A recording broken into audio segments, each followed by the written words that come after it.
Então eu te convido hoje a cantar algumas músicas que eu vou fazer uma oração e os irmãos já entrando no Espírito, uma ligação com o Senhor. Pai, nesta manhã nós queremos glorificar o Teu nome, queremos exaltar o Teu nome. Nos traz vida, Senhor Deus, nesta manhã, nos vivifica, nos faz viver, Senhor Deus, conforme a Tua vontade. Pai, que a nossa adoração, quando a gente abre a nossa boca, quando a gente olha para Ti, e sai a verdadeira adoração de dentro de nós, em direção ao Pai, ao Todo-Poderoso, que o Senhor possa receber, meu Pai, nesta manhã, a nossa alegria do Senhor, a nossa alegria de Te servir, a nossa alegria de Te buscar, Senhor Deus, porque não há nada nesse mundo que compare o gozo, a alegria de Te servir. Pai, não há nada nesse mundo, meu Pai, que possa nos aproximar mais de Ti, Senhor Deus. Senhor Deus, nós queremos ser íntimos do Senhor, nós queremos andar, meu Pai, contigo, nós queremos caminhar com o Senhor. Nesta manhã nós Te convidamos, meu Pai, que o Senhor se faça presente, que a Tua glória se faça presente no meio de nós. Senhor, nós invocamos o Teu nome para que Ele seja proclamado às nações, para que Ele seja proclamado diante de nós, e nosso rosto, meu Pai, esteja um brilho do Teu Espírito Santo. Eles eu te convido agora a adorar o Senhor em alegria e gratidão a Ele, a tudo que Ele fez. Amém?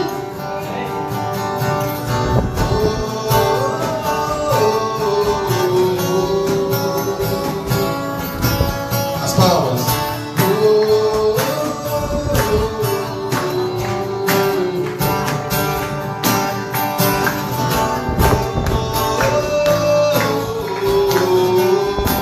Quem está grato nessa manhã diz assim, ó: eu sou grato por tudo que tenho. O tesouro maior deste mundo me foi dado como herança eterna. Maior prova de amor, maior prova de um amor tão profundo. Tenho vida, alegria em todo tempo. Tenho amigos, família, muitos irmãos. Tenho amigos, família, muitos irmãos. Foi Jesus meu amigo, foi Jesus meu amigo verdadeiro, que Ele fez tudo para me dar, que fez tudo ao me dar a salvação. Louvarei ao Senhor em todo tempo. Seu louvor estará continuamente nos meus lábios e também no coração. Jesus Cristo será sempre minha canção.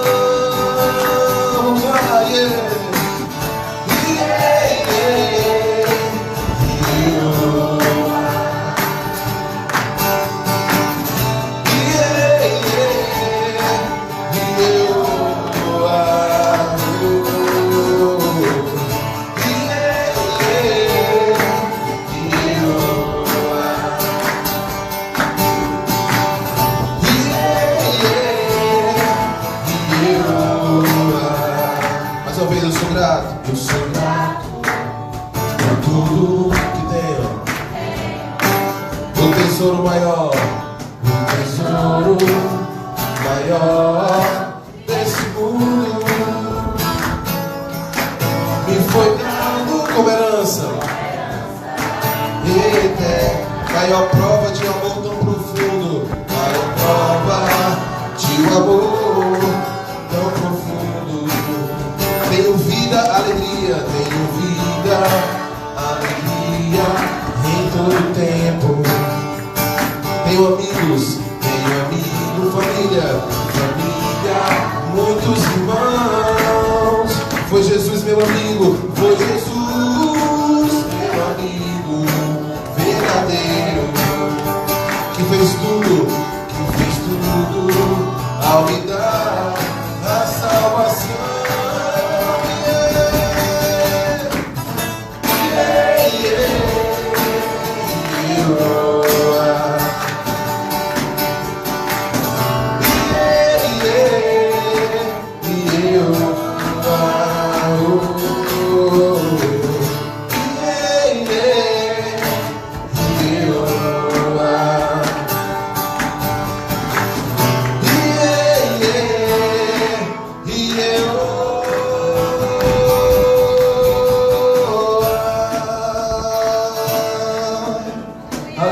quem está feliz nessa manhã? Olhe para o seu amigo e diga aí, ó, que bom que você está aqui. Quem está pronto para marchar na presença dele? Vamos levantar, gente. Domingão de Páscoa.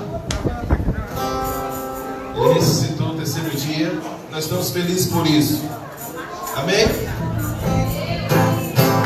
Sim, ó. Pelo Senhor marchamos, sim. O seu exército poderoso é. Sua glória será vista em toda a terra. Vamos cantar, o canto da vitória. Glória a Deus, vencemos a batalha. Toda arma contra nós perecerá. De novo, assim ó, as palmas assim ó. Tá, tá, tá. Isso, agora é marcha. Ó, pelo Senhor marchamos com força. Poderoso é. Sua glória será vista em toda a terra. Vamos cantar o canto da vitória. Glória a Deus, vencemos a batalha. Toda arma contra nós perecerá. Todo mundo marchando agora. O nosso general é Cristo. Seguimos os seus passos. Nenhum inimigo nos resistirá. De novo, o nosso general é Cristo. Seguimos os seus passos. Nenhum inimigo nos resistirá. Com o Messias, marchamos sim. Em suas mãos a chave da vitória que nos leva a possuir a terra prometida. Vamos cantar o canto da vitória. Vencemos a batalha. Toda arma contra nós perecerá. Quem é o nosso general? O nosso general é Cristo. Seguimos os seus passos. Nenhum inimigo nos resistirá. Novamente, o nosso general é Cristo. Seguimos os seus passos. Nenhum inimigo nos resistirá. Agora forte. O nosso general é Cristo. Isso. Seguimos os seus passos. Nenhum inimigo nos resistirá. O nosso general é Cristo. Nenhum inimigo nos resistirá.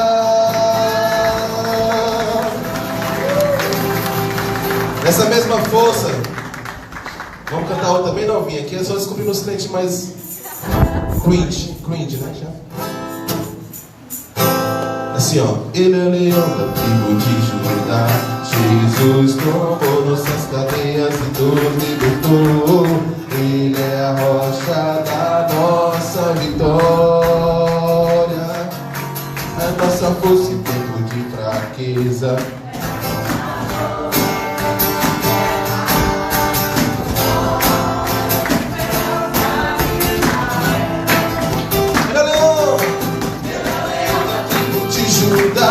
Jesus tomou nossas cadeias e nos libertou.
igreja, ó, lá na... Seja exaltado, Senhor, nessa manhã. A gente está cantando só as mais novinhas. Vamos exaltar o nome dele. Vamos agradecer pelo que ele tem feito em nossas vidas. Senhor, nós somos gratos. Nós somos gratos porque o Senhor nos escolheu e nos chamou para essa comissão. Nós somos felizes por isso. Por isso que nós dizemos que Ele é grande. Por isso nós dizemos que Ele é santo, justo. Essa aqui também você conhece com certeza. Grande é o Senhor.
Senhor, nessa manhã nós somos gratos por estarmos aqui neste lugar. Nós somos gratos porque nós estamos vivos. Nós temos saúde, nós temos uma família, nós temos muitos irmãos. E nessa manhã eu quero te incentivar nesse momento de gratidão e sair do seu lugar e trazer sua oferta. Nesse ambiente de gratidão e de alegria, vamos ofertar nessa manhã. Nós vamos cantar essa canção mais uma vez. Nós vamos trazer as nossas ofertas, amém? Grande, grande é o Senhor,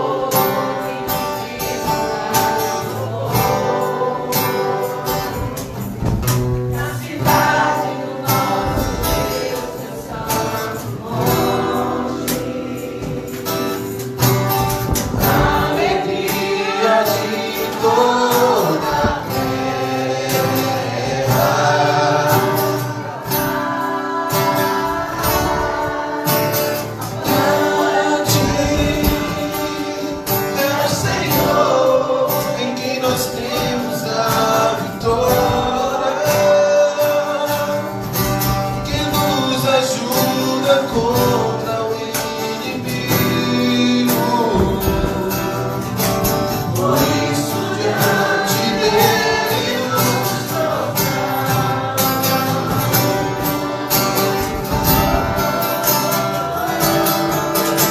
Queremos o teu nome engrandecer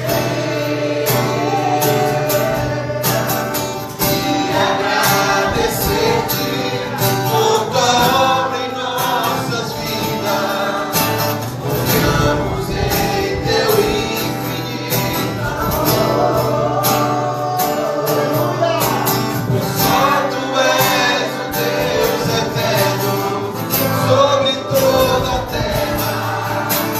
Queremos o teu nome engrandecer e agradecer-te por tua obra em nossas vidas. Confiamos em teu infinito amor. Só tu és o Deus eterno sobre toda a terra e céu. Por muito tempo nós viemos a esse lugar e nós tínhamos que vir de máscara, e às vezes a nossa voz ficava abafada por conta da máscara. Nós sabemos que a máscara nos protegia de vírus, mas agora nós podemos louvar o Senhor sem nenhum tipo de interrupção em nossa voz. Nós podemos abrir a nossa boca e cantar com toda a nossa força aquele que era, que é e que há de vir. Por isso nós estamos felizes, Pai, porque nós passamos por um problema mundial e estamos aqui sustentados pela Tua Palavra. O Senhor tem nos sustentado todos os dias pelo Teu infinito amor. Por isso nós queremos o Teu nome e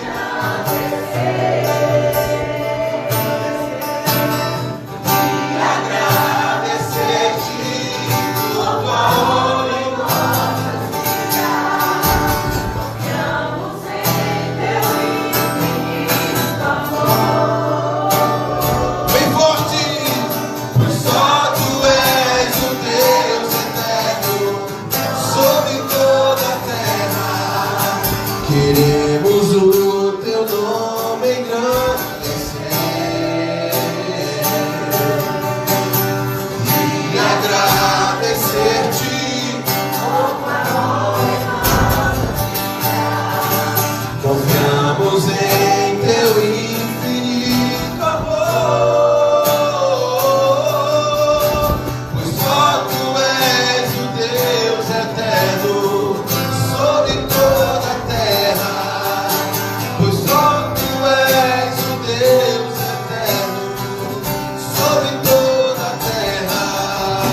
Pois só tu és o Deus eterno sobre toda a terra. Pois só tu és o Deus eterno sobre toda a terra. Pois só tu és o Deus eterno sobre toda a terra e céu.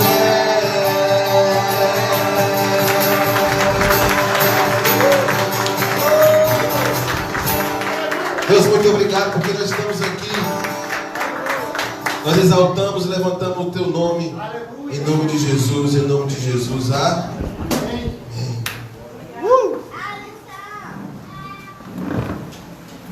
Aleluia! Glória a Deus! Aleluia! Você está feliz nessa manhã? Essa é a manhã que o nosso Cristo ressuscitou. Hoje é o dia que o nosso Cristo ressuscitou. E é por isso que nós estamos alegres. Porque o nosso Senhor, Ele não ficou morto no sepulcro. Ele ressuscitou. Todas as crianças até os 7 anos de idade podem ir até a salinha aprender sobre a nossa verdadeira Páscoa. Glória a Deus. Eu estou muito feliz com esse louvor hoje. Nossa, fazia tempo que eu não me empolgava desse jeito, ó. Ó, hoje não precisou de academia. Não precisou. Gente, deixa eu ver aqui. Tem um pessoal viajando, não tem? O pessoal aí que está viajando. Glória a Deus. Aí como a Angélica falou, na quinta-feira tinha pouquinha gente, né? Aí a Angélica falou assim, glória a Deus, porque tem irmãos com dinheiro para estar passeando. Glória a Deus por isso. Hoje nós estamos aqui nessa manhã para falarmos da nossa Páscoa, da nossa verdadeira Páscoa. E hoje eu trouxe aqui umas... Hoje me baixou um Helder aqui em mim. Trouxe um monte de folha. Não costumo fazer isso. Eu não sei, os anos estão passando, aí o Helder estava trazendo menos folha, eu estou trazendo mais. E hoje a gente vai falar dessa Páscoa, hoje a gente vai falar desse momento. Eu queria que você abrisse sua Bíblia em Marcos, capítulo 14, versículo 12.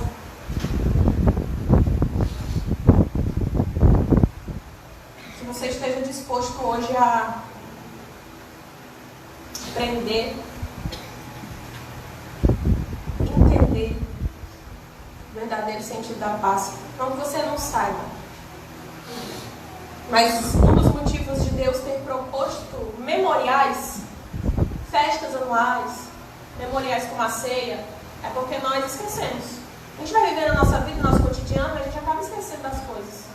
Então hoje é um dia para relembrar a morte e a ressurreição do nosso Senhor. E o motivo pelo qual ele fez isso. Marcos capítulo 14, versículo 12. Quem encontrou pode dizer amém? Amém. Alguém vai trazer uma água para mim porque eu gritei demais. E a minha garganta está seca. Marcos 14, 12. A gente vai ler o versículo 12 e depois a gente vai pular para o 22. Amém?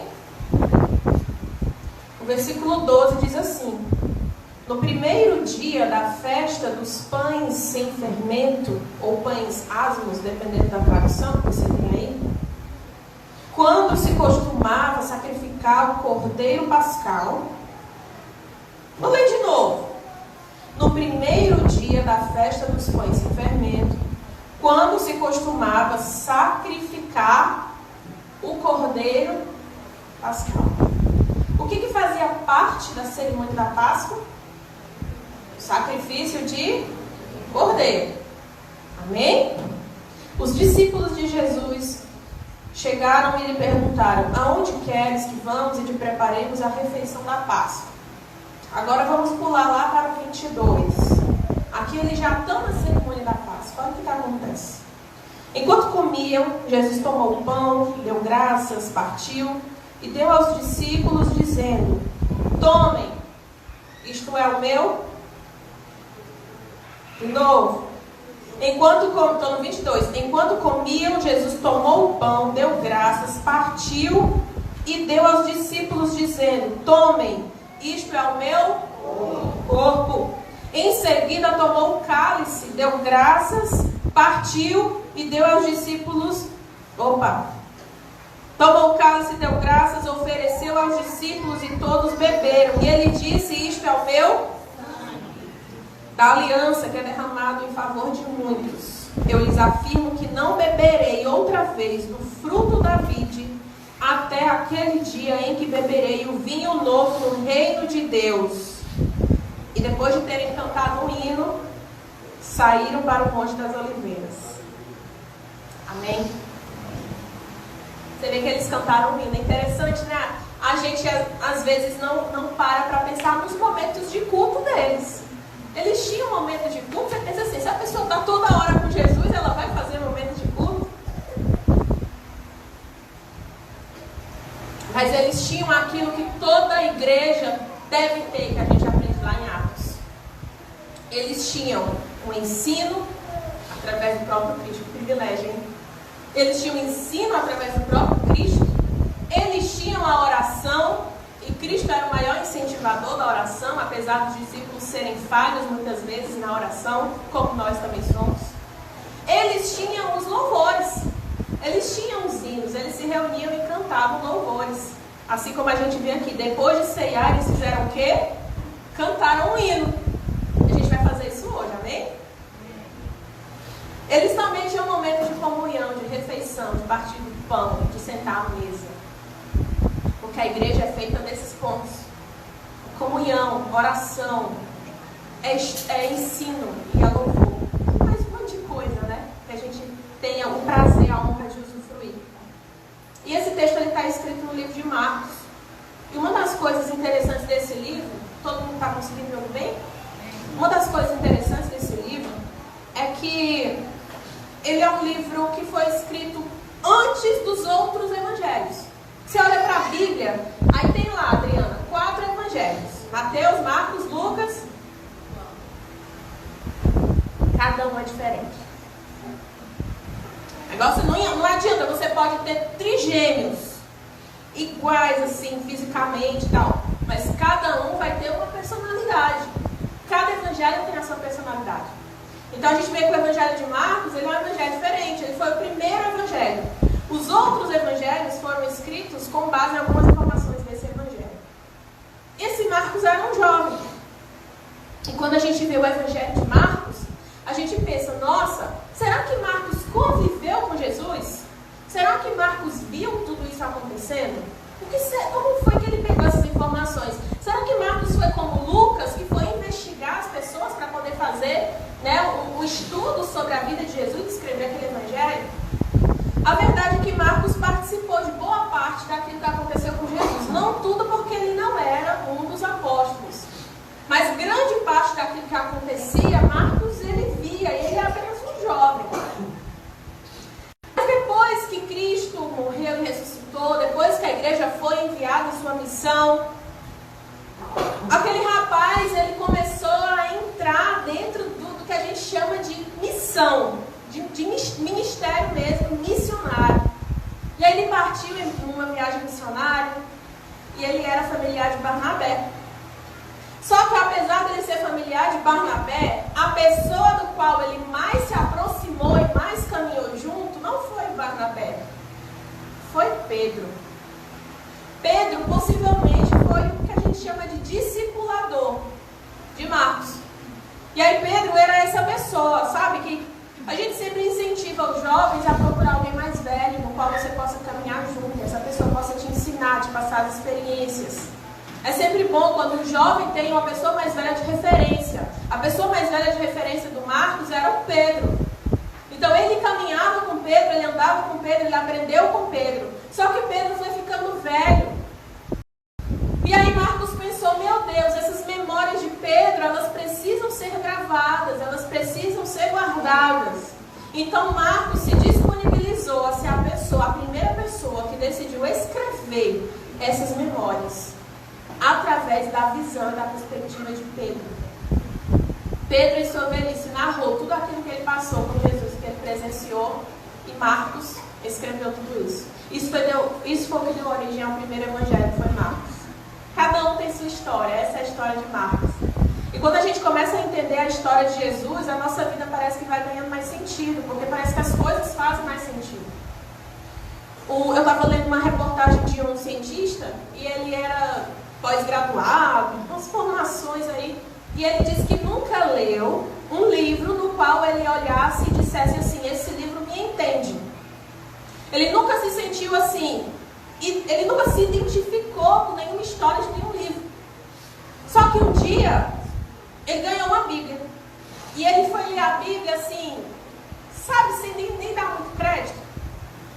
E aí, enquanto ele lia, se eu não me engano, o Evangelho de João, ele falou que pela primeira vez ele conseguiu se enxergar nas páginas de um livro. E aquilo tomou ele de uma forma que ele ficou lendo. Enquanto isso, ele sozinho, a esposa dele tinha saído com as crianças para fazer alguma coisa. E ele ficou lendo. E aí, quando a esposa dele voltou, a esposa dele falou assim, meu amor, você não sabe o que aconteceu. Eu estava vindo no meio do caminho com as crianças e um pastor me parou no meio do caminho, me entregou uma Bíblia na minha mão e foi embora. E aí aquele homem achou aquilo muito incrível, muito absurdo para aquela mente racional dele. E aí ele chamou a esposa e os dois começaram cada um a ler a sua Bíblia. E ele disse que teve um encontro com Deus na leitura do Evangelho de João. Nenhuma conversa com pessoas, teólogos muito inteligentes, foi capaz de fazer esse homem se submeter ao Evangelho. Mas foi uma leitura dele sozinho, com a palavra, foi onde ele teve um encontro com Deus. Então, essa palavra, ela tem poder. Essa palavra, ela tem um poder de convencimento que nenhum de nós temos. Às vezes a gente se ilude e diz assim, a palavra do pregador fulano foi uma bênção. O pregador fulano, ele é só um meio por onde aquela palavra passou, porque na verdade, se aconteceu qualquer coisa no seu coração, convencimento de pecado, convencimento do amor de Deus, arrependimento, consolação do Espírito Santo, tudo isso veio através dessa palavra. Não foi através da boca que foi falada, mas foi através da palavra que saiu dessa boca. a gente está estudando o Evangelho de Marcos, a gente percebe que ele tem uma identidade muito específica. Todos os livros que falam sobre Jesus, eles vão citar o serviço de Jesus, como Jesus ele era um servo. Tanto que Jesus ensinava liderança através de serviço. A forma de Jesus ensinar a liderança era servindo seus liderados. Então ele era o serviço em pessoa, ele era o verdadeiro servo, o nosso maior servo. E quando você olha assim, meu Deus, como que pode um Deus superior, que tem tudo sob o seu domínio, se esvaziou completamente? Não foi pela metade, não foi um pouco, ele se esvaziou completamente. Desceu até a terra em forma de homem, em forma de criatura, e padeceu numa morte humilhante, morte de cruz. E todos os 33 anos que ele passou nessa terra, em nenhum momento ele teve a ousadia, ou ele foi contra a sua promessa, no sentido de ele não usou de sua divindade. Aí você vai perguntar, Érica, mas Jesus não curou? Érica, mas Jesus não andou sobre as águas? Como assim ele não usou de sua divindade? Se Colossenses fala que Jesus ele se esvaziou completamente da sua divindade, é porque ele se esvaziou completamente. Assim como eu e você, Jesus, enquanto homem, ele dependia do Espírito Santo para fazer tudo aquilo que ele fazia. Para curar um doente, para ressuscitar um morto, para expulsar um demônio. Porque se fosse simplesmente pelo fato dele ser Deus, ele não teria falado assim para nós, olha, sabe isso aqui que eu fiz? Vocês podem fazer coisas muito maiores. Por que nós podemos fazer coisas muito maiores? Nós somos Deus? Não. Mas nós temos Deus dentro de nós, e é Ele quem faz. Da mesma forma que Jesus olhou para a gente e disse assim, vocês podem fazer isso porque o meu Espírito está dentro de vocês, e o meu Espírito pode fazer isso através da sua vida. Da mesma forma ele viveu. Ele viveu dessa forma para que a gente olhasse ele como um espelho e dissesse, é possível eu colocar a mão sobre o enfermo e ele ser curado. É possível eu usar da minha fé e experimentar situações, experiências sobrenaturais. Porque dentro de mim habita o Espírito Santo de Deus. Porque eu sou um corpo natural, eu não tenho poder algum, mas dentro de mim habita a divindade de Deus. Uma parte da divindade de Deus está sobre mim. E quando nós nos unimos, nós completamos o corpo de Cristo. E esse é uma ideia, é um mistério que nós não nos damos conta no nosso dia a dia. Porque a gente chega nos lugares, às vezes, e a gente diz assim, esse lugar tem a presença de Deus. Mas, na verdade, são as pessoas do lugar que têm a presença de Deus. Às vezes a gente olha para um local, para a casa de alguém, e a gente diz assim, eu queria que Deus visitasse aquela casa. Deus está dentro de mim e de você. Se você quer que Deus visite aquela casa, bote o chinelo no seu pé e entre naquela casa. No momento em que você entra nessa casa, você está levando Deus para essa pessoa. Porque o Espírito de Deus está dentro de você. Nós aprendemos com Jesus sobre como servir, sobre como ser ousado, sobre como confiar no poder do Espírito Santo que é em nós, sobre como usar a nossa fé. Mas também a gente aprendeu sobre como amar, como sofrer, como servir. E aí o Evangelho de Marcos, ele tem essa característica especial, porque ele é um dos evangelhos que mais foca no serviço sacrificial de Jesus. Você vai ver pouco ensino no livro de Marcos. Poucas passagens com ensino. A maioria das passagens do livro de Marcos, e se você tiver a oportunidade depois de ler esse livro completo, você vai ver que o que está falando, a maior parte do relato ali, é Jesus fazendo coisas. Ele está aqui e cura alguém, aí de repente ele sai, vai na outra cidade e faz outra coisa, de repente ele vai na outra cidade e faz outra coisa. Ele está fazendo coisas o tempo inteiro. Aí uma hora ele está em Betânia, outra hora ele está na Galileia, outra hora ele está em Jerusalém, outra hora ele está em Nazaré. É assim o tempo inteiro no livro. Tanto que se você pegar esse livro e ler de uma pegada só, você termina assim, cansado. Marcos não focou no ensino.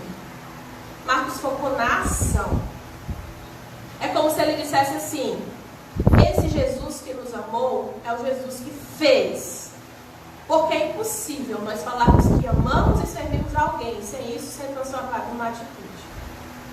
Amar e servir só da boca para fora é engano. O amor ele é provado através das nossas atitudes, assim como Jesus provou, através de sua atitude, que Ele nos ama tanto, que recebeu a ira de Deus em nosso lugar. Esse Jesus é o Jesus falado em Marcos, é o Jesus que serve. É aquele Jesus que diz assim: você não queira ser o primeiro. Sabe, se você quer ser o primeiro, seja o último. Porque eu sou aquele que é o mais importante de todos. E eu me fiz como o menor, por amor a vocês. E naquela noite em que ele foi traído, ele lavou os pés de cada um dos discípulos, inclusive daquele que iria trair.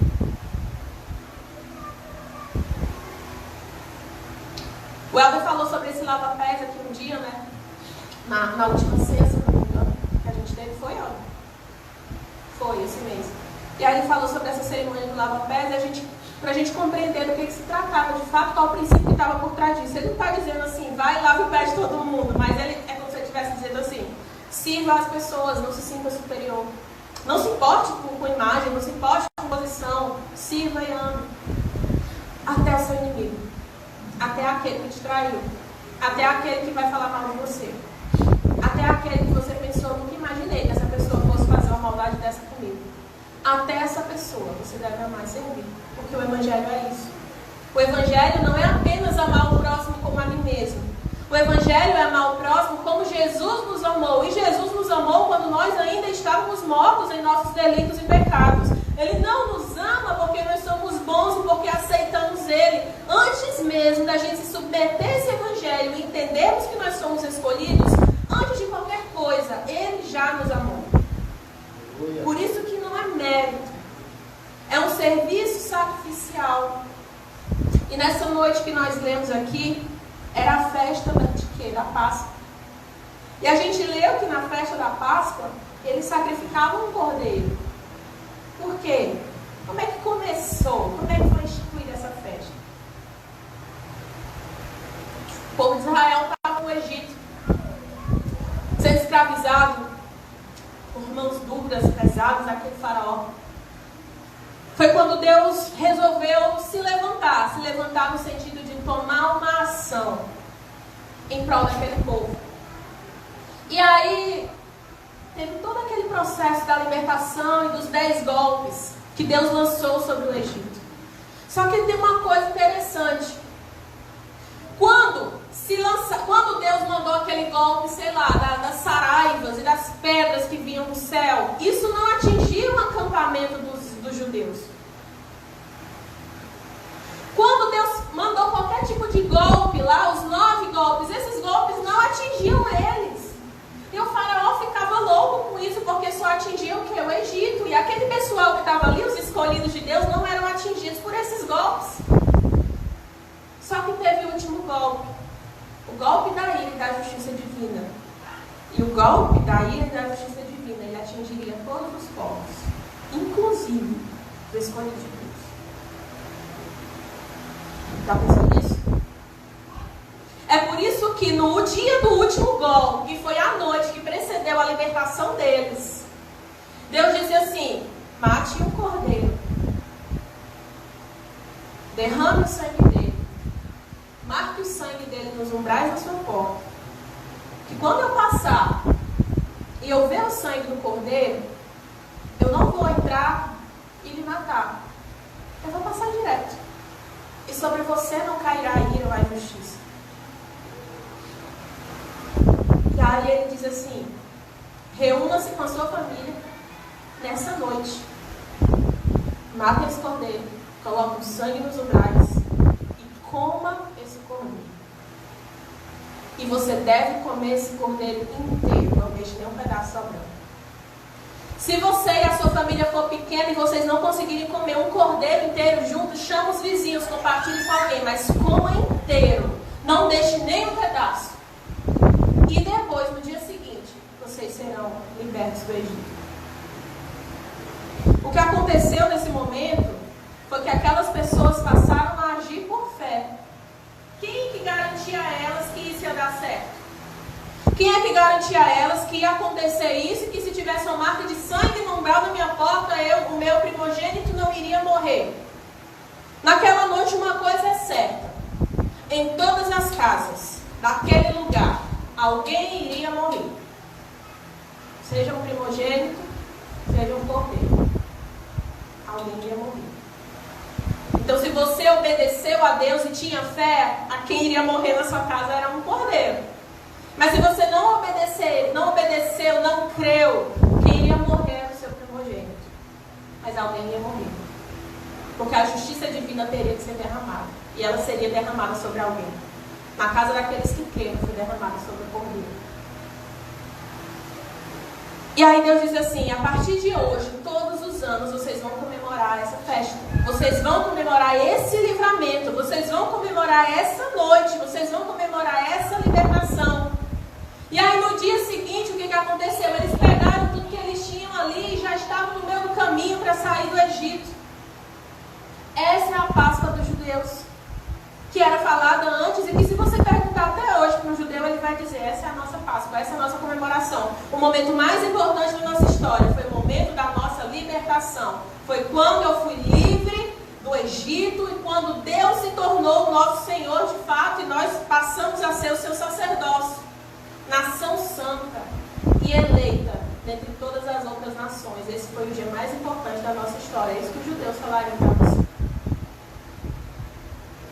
E aí, vocês sabem que judeu gosta de uns cerimoniais, né? Se a gente lê o Antigo Testamento, a gente vai ver que tem um monte de cerimonial, dizendo assim: você usa tal roupa, fala tal coisa com tal objeto. Você vai ver demais isso no Antigo Testamento. Como era a cerimônia deles da Páscoa. Toda vez que tinha o dia de comemorar a Páscoa, eles pegavam os alimentos e faziam um grande jantar com a sua família. Certo? E aí nesse jantar eles tinham pão com ervas, eles tinham vinho e eles tinham um cordeiro que deveria ser sacrificado e comido inteiro. Mesma coisa que aconteceu lá no Egito. Eles tinham que repetir isso. Amém? Todo mundo está entendendo? Aí o que a gente leu aqui? A gente leu o quê? No primeiro dia da festa dos pães sem fermento, quando se costumava sacrificar o cordeiro pascal. Olha só, na noite que eles sacrificavam o cordeiro, Jesus fez o quê? A sua festa da Páscoa. Só que naquele momento, a festa da Páscoa ganhou um novo sentido. Naquele momento, para os cristãos, a festa da Páscoa se tornou uma outra festa. Algo mais profundo ainda do que simplesmente a libertação de um povo do Egito, mas a libertação de um povo da morte eterna. E é isso que nós comemoramos. E aí Jesus transformou isso completamente. Nessa festa tinha um líder.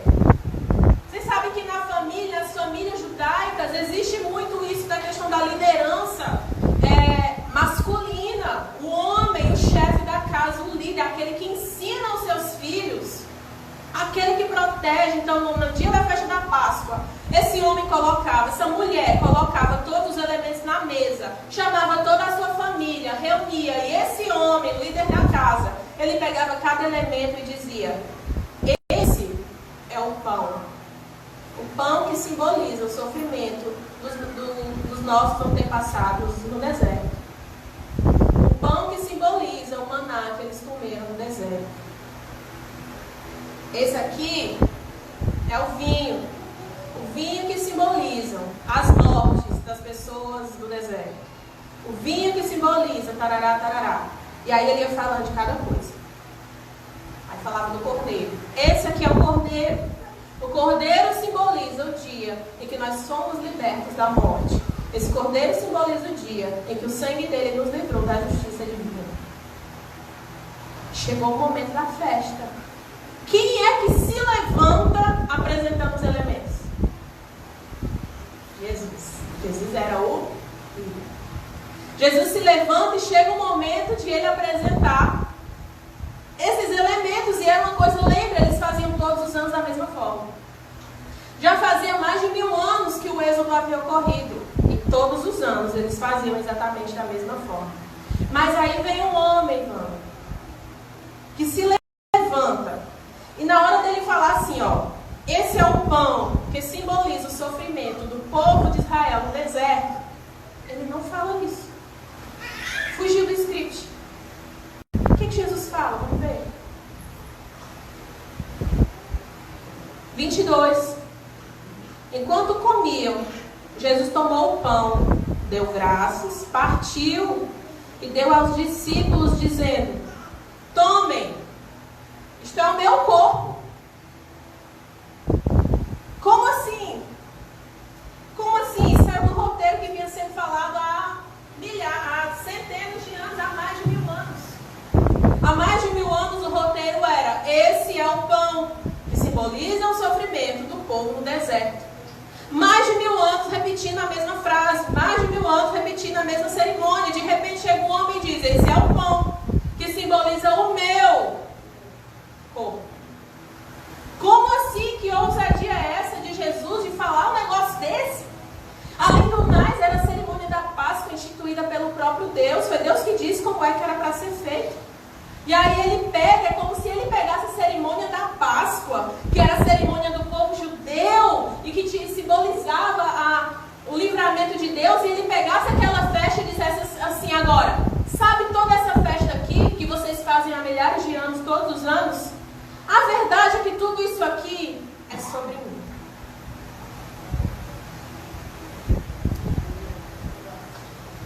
Isso significava que naquele momento a Páscoa estava ganhando um novo sentido. Não só isso, gente, mas depois ele pegou a taça. Ele pegou o vinho, e em vez de ele falar: esse vinho é o vinho que simboliza tal, relacionado ao sofrimento do povo no deserto, o que ele falou? 23. Em seguida, tomou um cálice, deu graças, ofereceu aos discípulos e todos beberam. Estavam lá eles bebendo, certo? Estava eles aqui, vamos ensinar. Estavam eles bebendo. Aí Jesus disse assim: isso aí que vocês estão bebendo é o meu sangue. Eu acho que eles fizeram assim: quê? Como é que é? Isso que vocês estão bebendo é o meu sangue. É o meu sangue que é derramado em favor de muitos. Mais uma vez ele saiu do script. Agora por quê? Por que o sangue? Por que a presença do sangue? Existe uma tradição, sabe, desse povo há muito tempo. A primeira vez que você vai ver isso sendo citado na Bíblia vai ser lá em Gênesis. Você vai ver que Abraão e Deus fizeram uma aliança. Na verdade foi Deus que fez uma aliança com Abraão, com a geração, com a descendência de Abraão. E aí Deus chega para Abraão e diz assim: Abraão, pegue um animal assim, um animal assado e outro animal assim. Aí você vai pegar esse animal, você vai partir esse animal ao meio, você vai botar uma banda de cada lado, porque eu vou fazer uma aliança contigo. A gente lê e não entende, né? Por que a gente não entende? Porque a gente não sabe das culturas da época. Então como é que eles faziam aliança naquela época? Eles pegavam um animal, eles matavam esse animal e eles faziam uma forma de um movimento tipo assim. Eles botavam o animal de um lado do outro, eles passavam de um lado para o outro. Isso são as coisas dos antigos. O povo cuspia na mão, né? Fazer assim. Essa era a forma deles. E aí quando ia lá, vem cá. Vem cá. Fica aí. Pronto. A gente matava um animal. Colocava uma parte desse animal para lá, uma parte desse animal para cá. Aí o que a gente fazia? A gente, vai para lá, a gente dava uma volta e a gente passava entre esses animais. O que significava? Isso significava que nesse momento a gente estava se entrelaçando em uma aliança. E esse entrelaçamento nessa aliança foi em cima do sangue. E no momento em que eu olho para esse sangue, é como se eu dissesse para o Helder: se eu não cumprir a minha aliança, minha promessa contigo, você pode fazer comigo a mesma coisa que nós fizemos com esse animal. Pesado, né? Mas obrigado pela participação. Mas é porque, gente, há muito tempo atrás as coisas eram meio esquisitas mesmo. Eram os negócios esquisitos, era a forma deles fazerem aliança, era assim. Mas olha só que interessante, quando Deus diz assim: Abraão, pega o animal, bata no meio, bote um de cada lado, que a gente vai fazer uma aliança. O que aconteceu com Abraão?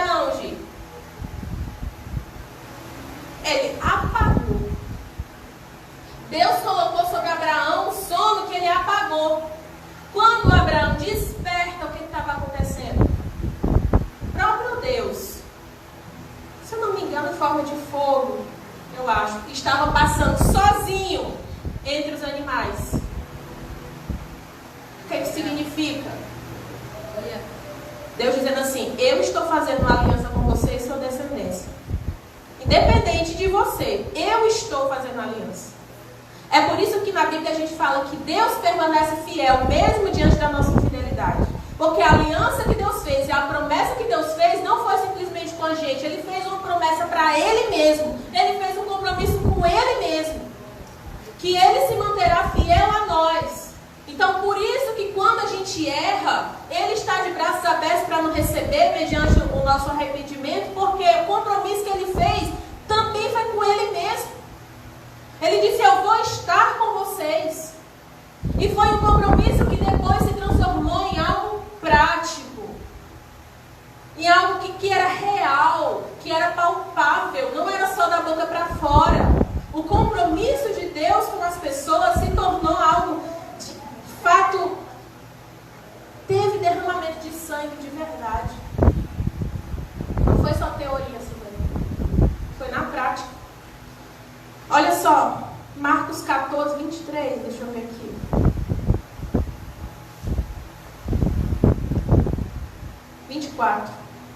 Isto é o meu sangue da aliança. Isso é o meu sangue da aliança. Além disso, ele ainda fala assim, ó: eu lhes afirmo que não beberei outra vez do fruto da vide, até aquele dia em que beberei do vinho novo do reino de Deus. O que é que isso significa, gente? Isso significa que essa aqui, mais uma parte cultural que é interessante a gente saber. Sabe aquelas frases de promessa? Eu juro. Como é que a gente fala? Umas frases assim comuns, populares. Tem uma frase que diz assim: eu vou fazer isso nem que seja a última coisa que eu faço na minha vida. Já ouviram alguém falar uma coisa assim? Não quer dizer que é a última coisa que a pessoa vai fazer na vida, literalmente. É o quê? É uma forma de falar. Os judeus tinham uma forma de falar, e a forma de falar deles era: eu não vou comer nem beber enquanto isso não acontecer. É por isso que lá em Atos 23, você vai ver os fariseus dizendo assim: eu não vou comer nem beber enquanto não capturar esse tal de Paulo. Porque eles se expressavam dessa forma. E uma das formas deles fazerem também, demonstrarem o que eles estavam sentindo, era com o jejum. O jejum tinha várias utilidades na época, não só a que a gente usa hoje, né? Que é a questão espiritual, tinha várias outras utilidades. Então, o que a gente vê aqui? Que na noite em que precedeu a libertação do povo do Egito, aquele cordeiro foi morto. Na noite em que precedeu o dia da crucificação, olha o que aconteceu aqui. Aí você pergunta: tudo bem, eu entendi. Tá, a Páscoa, Jesus aqui, a ceia, era uma comemoração da Páscoa, entendi. O corpo de Cristo é o pão, entendi. O sangue e tal, o vinho é o sangue, entendi. Mas, gente, tem uma coisa que a gente não se pergunta. O que é? Perguntar o seguinte: qual era o prato principal do jantar da Páscoa? Mais alto. Qual era o prato principal do jantar da Páscoa? Cordeiro. E o cordeiro não estava na mesa. O cordeiro estava onde? Estava à mesa, junto com as pessoas. Ele não estava ali na mesa, sendo servido. E aí, antes daquele jantar acontecer, o cordeiro estava servindo aquele povo. E aí, durante o jantar, o cordeiro estava servindo aquele povo. E aí depois, no dia seguinte, esse cordeiro continua servindo com a sua própria morte. O cordeiro esteve presente do início ao fim. A gente não vê nenhum livro, nenhum evangelho dizendo assim: tinha lá na mesa o pão, o vinho e o cordeiro. Não tinha, só tinha o pão e o vinho. Cadê o cordeiro? O cordeiro estava lá, servindo. O cordeiro da Páscoa estava lá sendo sacrificado. em favor de muitos, pelas nossas vidas. Esse é o Cordeiro de Deus que tira o pecado do mundo. Aí vocês se perguntam, tá, Rita, mas qual o sentido, sabe, de matar um animalzinho? Né, Angélica? Tão bonitinho. Por que matar um animalzinho? Lembra que Jesus falou assim, sabe, toda essa cerimônia da Páscoa é sobre mim. Sabe, cada animalzinho que era morto naquelas cerimônias pelos sacerdotes, aquilo ali era apenas algo, era um símbolo do que estaria para acontecer no futuro. Aquilo ali só simbolizava, Érica, mas ele o animal não tem culpa de nada, assim como Jesus. Érica, mas esse animalzinho inocente não faz mal a ninguém, assim como Jesus. Érica, mas esse animal não tem nada a ver com o meu pecado, ele não tem culpa nenhuma pelo que eu fiz e está levando a culpa no meu lugar, assim como Jesus. Cada animal que foi morto não porque Deus é mau, mas porque nós somos. Cada animal que foi morto para que a gente entendesse que um dia viria o verdadeiro Cordeiro que tiraria o pecado do mundo. Ele não tiraria o pecado que eu cometi mês passado, ele tiraria todo o pecado da minha vida inteira, inclusive os que eu ainda vou cometer no futuro. Esse Cordeiro de Deus é o pecado que tiraria não apenas o pecado da Érica, mas o pecado de todo um povo escolhido por ele para ser uma nação santa e agradável a Deus. Cada animalzinho daquele que foi morto injustamente, sim. Ai, é pecado eu falar que foi injusto? Não. Ele foi morto injustamente, sim. Porque quem era para estar morrendo lá era eu e você. Ele foi morto injustamente para que a gente entenda que a morte de Jesus foi uma morte injusta, no sentido de ele não merecia. Não era para ele estar lá. Quem era para estar naquela cruz era eu. E ele estava lá no meu lugar, mesmo que eu não merecesse, porque ele tem um compromisso. Ele tem um compromisso, mas e nós? E o nosso compromisso com essa morte? Morte de cruz. A Páscoa, ela é uma festinha muito bonitinha. Ovinhos de Páscoa, coelhinhos. Mas a verdade é que a Páscoa fala de um cordeiro que foi morto e que ressuscitou ao terceiro dia, para que através da sua morte a gente possa ter vida. O sacrifício de Jesus me faz lembrar de uma história que passa nesses canais de animais, Discovery Channel, não sei o que, essas coisas. Houve um incêndio numa floresta. Sabe aquelas florestas que são protegidas, né, de proteção ambiental? Houve um incêndio. E aí eles conseguiram controlar o incêndio, os bombeiros, e depois que o incêndio foi controlado, os bombeiros saíram caminhando pelo meio dessa reserva florestal, tentando calcular o nível de destruição que foi aquele incêndio. Animais mortos, árvores antigas, muito antigas que foram queimadas. E aí um dos bombeiros, sério, foi passando. E aí ele viu um negócio estranho. Ele viu que perto da base de uma árvore, sabe aquelas árvores que tem aquela raiz bem grande para bater bem aqui? Árvore antiga.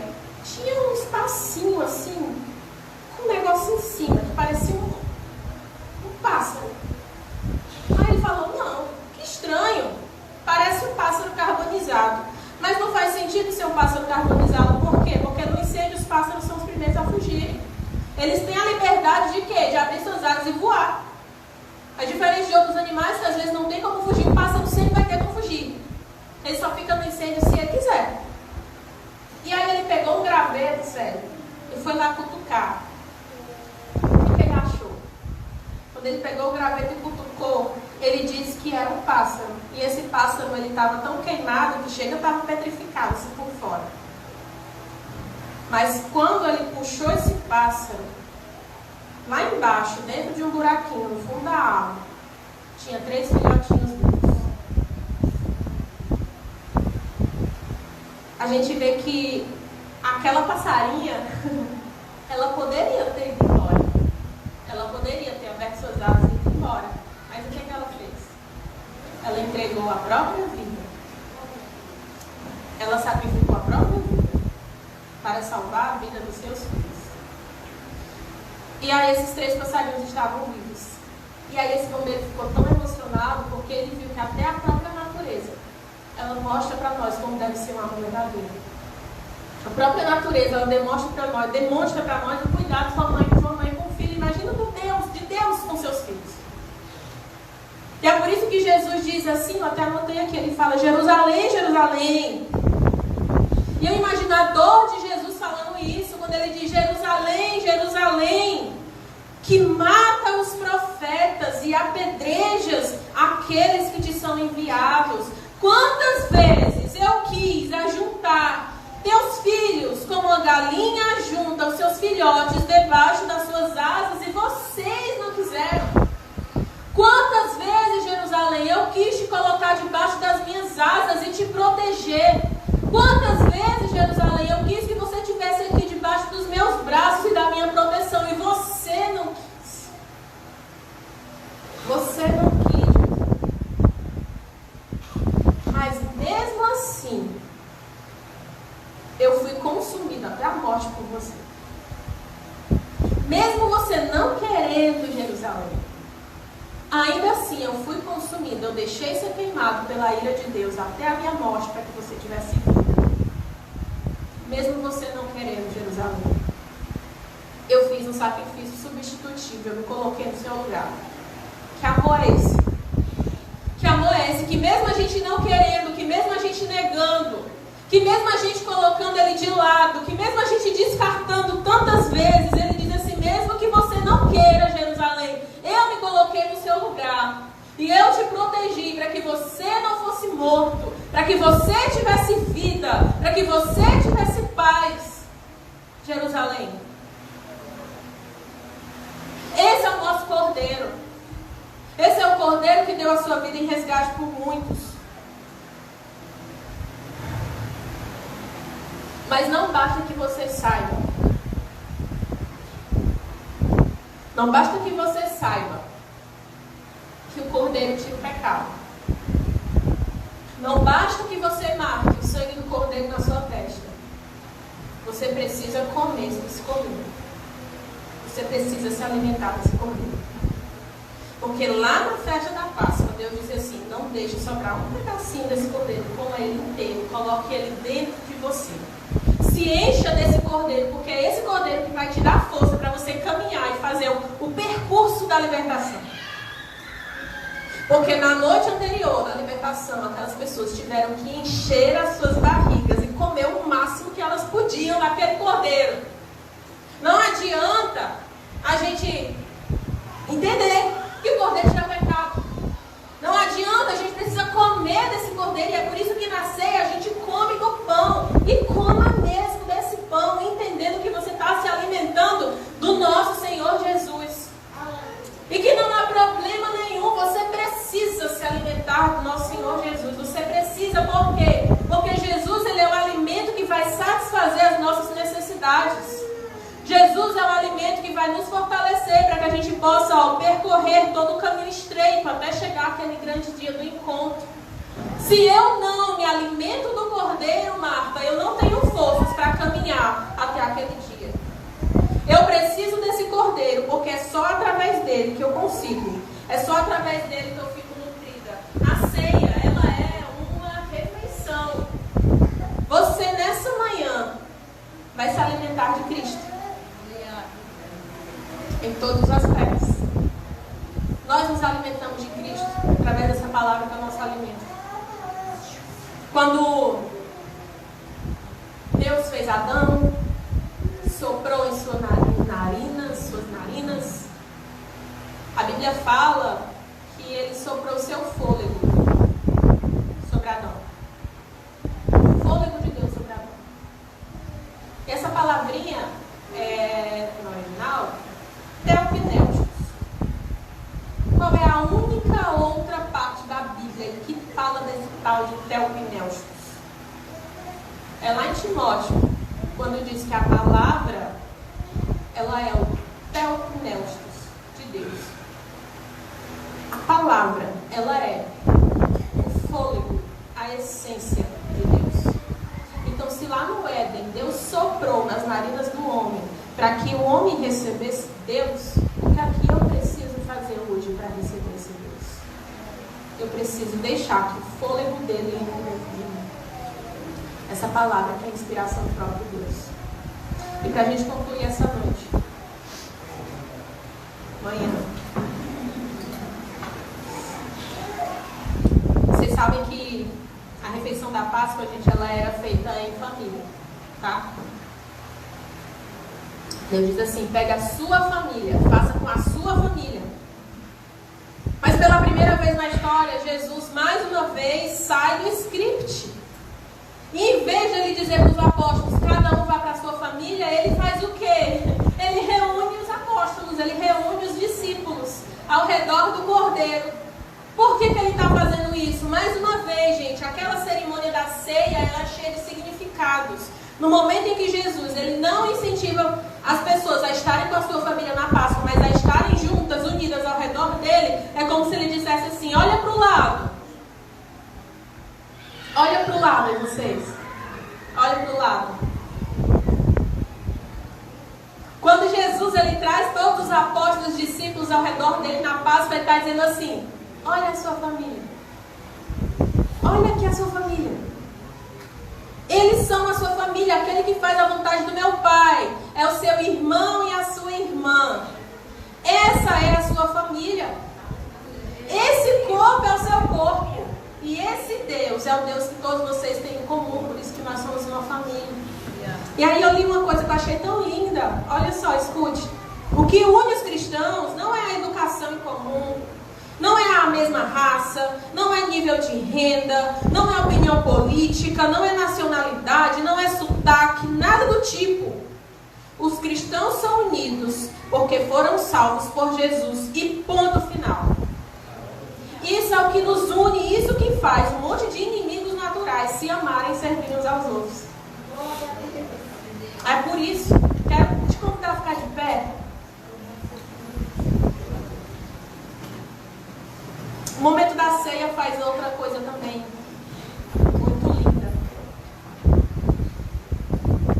Porque Jesus diz assim: vocês vão lembrar da minha morte até que eu venha. Até que eu venha. O momento da ceia também é o momento da gente lembrar não apenas da morte, mas também da ressurreição de Jesus, da sua segunda vinda e da sua volta.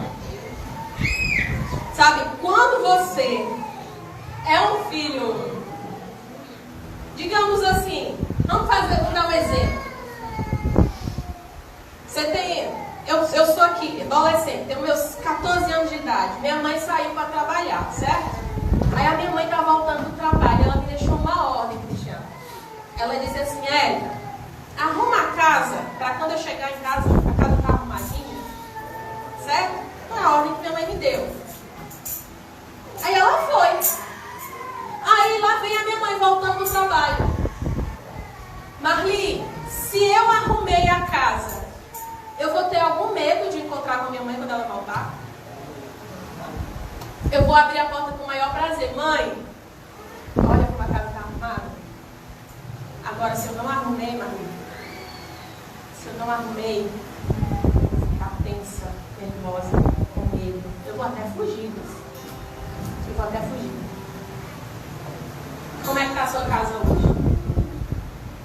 Como é que está o seu lar hoje? Como é que você está para se encontrar com o seu Senhor?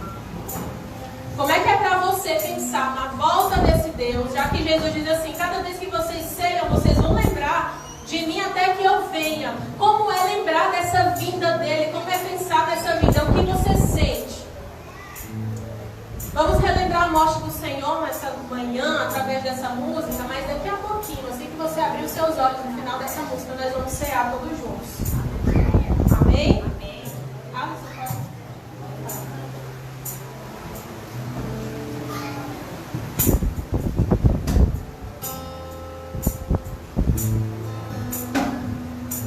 Obrigada, Senhor Jesus, pela tua morte, pelo teu sacrifício, Pai.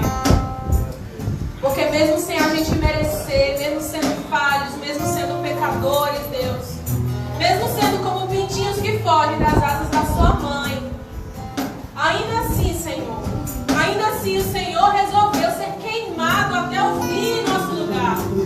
Ainda assim o Senhor foi até a sua morte, morte de cruz.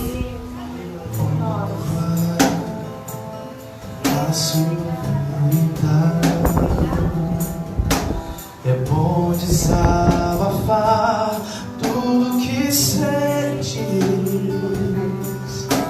Não pode desanimar, precisa suportar até o fim. Imagine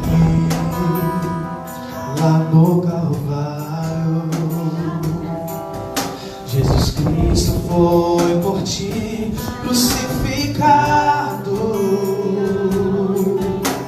os cravos em suas mãos, com amor no coração, tudo isso por você. É difícil carregar a cruz que ele levou, carregou sem reclamar, é impossível esquecer sua morte lá na cruz. Lembrança de Jesus, lembrança de Jesus. Nesse momento você vai ser servido com pão, vai ser servido com suco. E você pode pegar esses elementos e continuar em oração. E continuar pensando no seu Senhor. E mais uma coisa, como nós aprendemos hoje, se alimentando desse cordeiro. Alimente-se desse cordeiro. Pega o seu pão, pega o seu suco. E daqui a pouquinho nós vamos todos comer e beber juntos.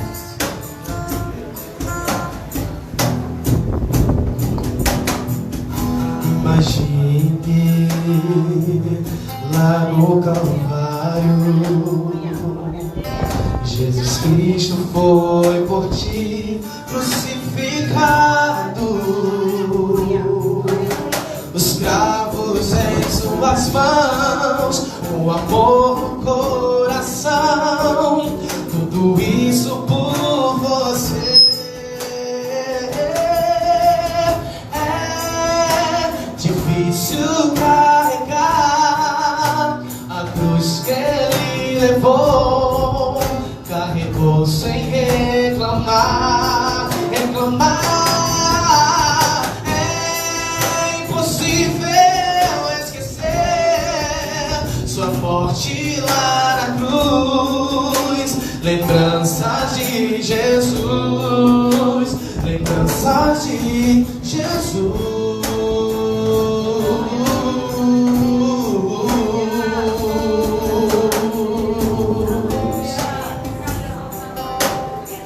Pai, nesta manhã nós queremos te glorificar, Senhor Deus. Queremos te agradecer. Agradecer porque através do teu sangue, Senhor Deus, através do teu corpo, nós podemos fazer parte de uma nova família, Senhor Deus. Podemos fazer parte da família de Deus. Queremos que naquele dia, Jesus sabia que estava marcado a hora de morrer, naquele dia que ele estava com os discípulos. Ele repartiu o corpo dele comigo, com você. À medida que você pega o pão, você pega uma parte dele. E isso foi por mim e por você, em perdão aos nossos pecados. Então eu convido você agora a comer o pão. Pode comer do pão nesse momento. E mastiga sabendo que foi ele, que é o corpo dele, que foi dado por nós. Glória a Deus! Aleluia!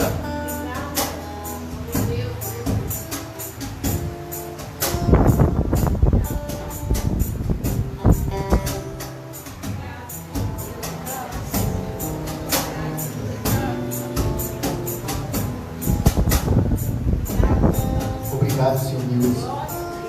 Aleluia. Obrigado pelo teu povo, Senhor Deus. Foi através do Senhor que nós conquistamos, meu Pai, essa nação. Nós podemos dizer que nós somos salvos, meu Pai, em Ti. Obrigado, Jesus, porque naquele dia o Senhor não hesitou. O Senhor sabia do que ia enfrentar quando olhava ali para a cruz.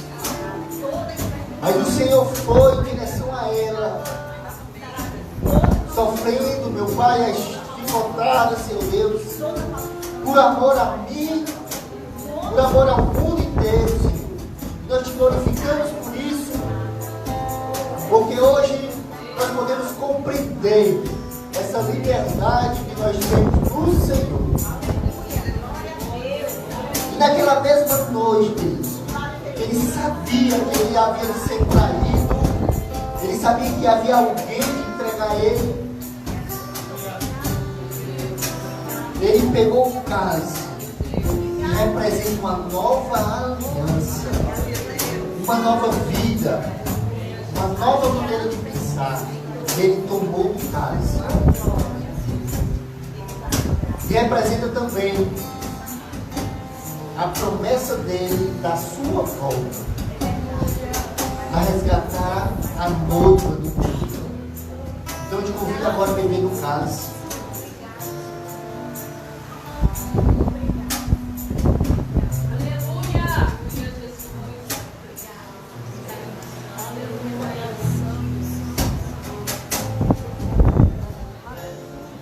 Eu queria que você orasse em gratidão ao Senhor. Esse é o momento certo do Cordeiro.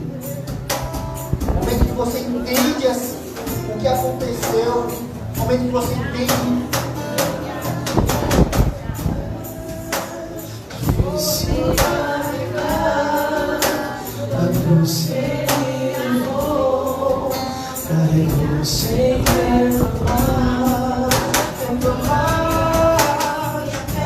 É impossível esquecer. Só pode ir lá na cruz. Lembranças de Jesus. Lembranças de Jesus. É difícil carregar a cruz que ele levou. Carregou sem reclamar. Reclamar é impossível esquecer. Só morte lá na cruz. Lembranças de Jesus. Lembranças de Jesus.